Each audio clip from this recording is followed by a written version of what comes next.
Double this, double that, I need all my racks. Double this, double that, I flip all the packs. Double this, double that, I need all my racks. Double this, double that, I flip all the packs. What's up, Stack Hearts? Y'all see it? Asset over liabilities, my EYL shirt. Fresh from the Invest Fest.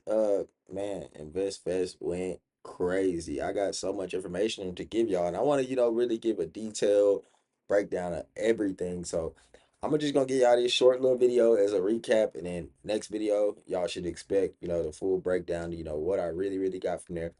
But all in all, I just wanted to come here and go ahead and give y'all a quick recap. You know how stacks do it. At first, I always give you a lesson, then I turn you over with a blessing. But you know what? The lesson is the blessing in this one. So hey, y'all just stay tuned. You see what I'm saying? It's the actual factual. But without further ado, let's get right into it, man. InvestFest. InvestFest was life changing. I feel like it was just a convention where all of us, hustlers and people in the stock market got together to network, and man, the networking went crazy. I'm talking about it's really about how you present yourself. That's what I really learned. I came in there every day, fly, head to toe, you know what I'm saying? And I honestly didn't even have to too much go and approach people because the way I was dressed kind of spoke for itself. So that's just a huge lesson within itself. But I really wanted to get into something. So a lot of Invest Fest, you had people that were talking about shifting your mentality. We had success stories, and then obviously we had, places to invest, things to invest in, and what it looks like going forward as an outlook. And I just want to start off by saying Ian Dunlap over delivered himself alone. I think I might have to do a whole video on what he did just alone because man, when I talk about he over delivered, he super over delivered. I'm talking about gave us where to, look at insider trading, gave us where to look at our charts, gave us prompts to in order to, formulate everything using Chat GPT 5. Like he extremely over delivered. So shout out to Ian. Shout out to Ian, man. Ian did his thing for sure. Uh but yeah, let's get right into it, y'all. So I think like I kind of been telling y'all, we got to shift our mentality first before we're even able to, invest our money. And that was mainly what we were talking about. And you got to realize you got to protect, your thoughts. You got to protect, your energy. And you got to also protect what you're putting out here into this earth because you got to realize God is within you. God is within you. God can hear what you think. And it's only whenever you speak, you allow people to put negativity on the things that you're planning for. So whenever you speak, the devil can hear what you speak, but the devil cannot hear what you think because God's inside of you. The devil not inside of you. Well, I'm gonna speak for me. Devil not inside of me. I know that for a fact. I got God inside of my spirit. God is leading me. God is speaking to me daily. You see what I'm saying? So you got to protect that. You got to, you know what I'm saying? Leave it in between you and your God, you know what I'm saying? Allow your creativity to flow inside your head. You don't always have to go run and tell somebody your idea. Hey, I'm thinking about doing this. I'm thinking about doing that. Because the enemy will get into these people and allow them to project negative energy on things that you're trying to do. So a lot of things is really good to keep to yourself until you're really ready to, put it out there. Uh, so that's something huge. And like what's crazy is I'm not even gonna say I was just running into the most million and billionaires and all that because I wasn't. However, I ran into a lot of great people, a lot of great assets that have the same type of mind as me. And the thing is about, investing and whole building this community is to get around like-minded individuals, people that can continue to push you towards your goals, you know what I'm saying? And kind of what I was getting from this is by 2028 they're really trying to push the black and brown out of here. You see what I'm saying? Like if they really want us replaced by AI. So what we need to do is invest in this AI infrastructure that they're currently building. So things like NVDA, you know what I'm saying? Meta, you know what I'm saying? Like the big dogs that's really pouring into AI. Let's invest in these companies and let's go get those gains.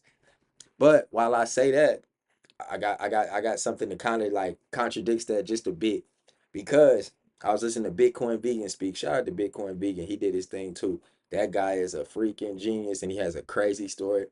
If you don't follow him, go follow him and check out what he got to say, man, because his panel was life changing. And this was Friday, so like this was at the beginning. A lot of people didn't really care about the people that are presenting on Friday or Saturday, they really wanted to care about the big dogs on Sunday, like Steve Harvey, Charlamagne the God, Magic Johnson, Ian Dunlap, those. So, but Bitcoin Vegan did his thing. He kind of put it in perspective too, y'all. So he was saying that like we put our money into assets such as NVDA, such as Microsoft, such as, the Mag 7, Tesla, whatever the case may be, whatever you're investing in, right? However, the dollar is constantly depreciating because they're constantly printing more money. You see what I'm saying? Money is constantly being printed, and quite frankly, nothing's stopping the government from printing money. They're gonna keep printing it, so the money's gonna keep depreciating. However, and I know I've been honing in on Bitcoin, but like after going to InvestFest, hearing Jack Dorsey, Bitcoin Vegan, literally every single panel that I listened to, people were talking about Bitcoin and how Bitcoin is the future. So let's break down Bitcoin just a little bit more, just to put this in perspective for you guys. So there are 21 million Bitcoins in general total. That's it. There will never be any more. There cannot be printed. They cannot print more Bitcoin. What you see is what you get, right? So those institutions, BlackRock, the banks, uh, Microcellular and MicroStrategy, they're buying up this Bitcoin. You see what I'm saying? So there will come a day where there's no more Bitcoin. You see what I'm saying? You have to buy from these institutions by investing in MicroStrategy, by investing in IBIT. You know what I'm saying? So that lets you know that the value of Bitcoin is only going to go up because it's always going to be a high demand, but the supply is not there. It's basic economics. Economics, I'm sorry. Supply and demand. You see what I'm saying? And it's really a very, very simple concept. So the money supply is unlimited because they keep printing money. The Bitcoin supply is limited because it's capped at 21 million coins. You see what I'm saying? So that right there alone should let you know, like, man, I'm tripping. I need to go get me some Bitcoin. Literally. So, and there's different ways that you could buy Bitcoin. You could buy Bitcoin, you know what I'm saying, through a cold wallet and have your own key codes and secure it yourself. Or you can go buy your Bitcoin through Coinbase or Cash App and have a hot wallet, which would still allow you to actually have the Bitcoin, hold the Bitcoin without actually holding the keys. However, say for instance, 5 years down the line, you wanted to buy a house with 0.10 Bitcoin, whatever it's worth at the time. You see what I'm saying? I'm just throwing out a number just for the hypothetical of the situation. Or you could buy a house for, I don't know, 500,000. You see what I'm saying? So, like I said, our dollar is constantly depreciating. So we could give them 500,000, or we could be buying Bitcoin over time. And whenever the time comes where we stacked our Bitcoin and Bitcoin has reached its maximum peak, and we're like, we're ready to spend our Bitcoin, you could send 0.10 Bitcoin that you own through your cold wallet, hot wallet, whatever the case may be, to pay for these transactions.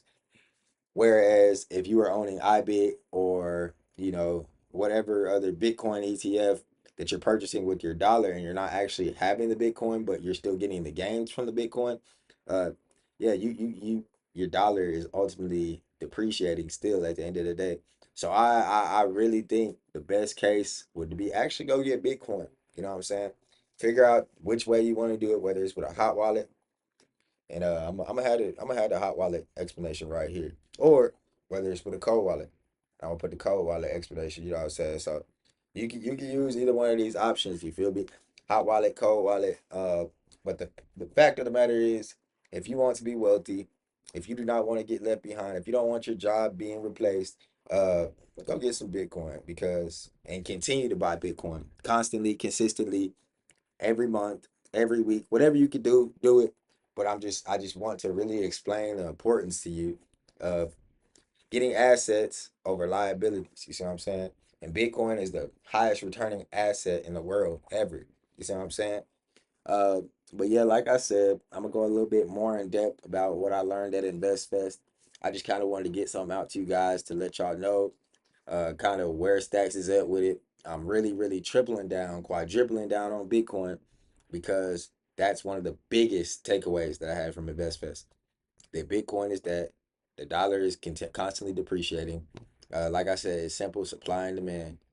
The supply of Bitcoin is capped. The supply of money is not capped. They're going to continue to print money. Go get you some Bitcoin, man.